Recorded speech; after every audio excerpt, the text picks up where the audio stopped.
React class components have access to so-called lifecycle hooks, in which you can run your code when a particular component mounts, unmounts, receive new props, and many other situations.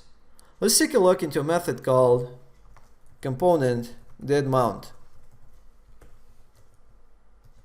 It will be immediately invoked after the component has been rendered.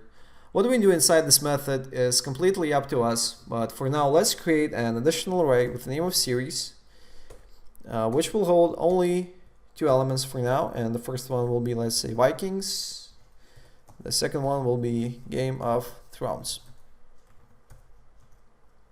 Let's use a setTimeout function, which will take 2 arguments. The first one is just a function, and the second one is the delay, after which your function will be invoked.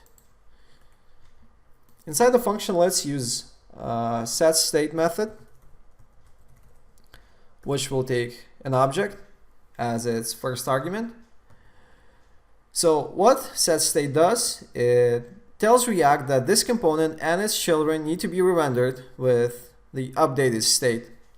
So let's take the series property of our state object and assign to it our newly created series array. Save index.js, go back to your page, and the length of the series changed after 2 seconds. Let's go back to index.js, and I want to show you a trick.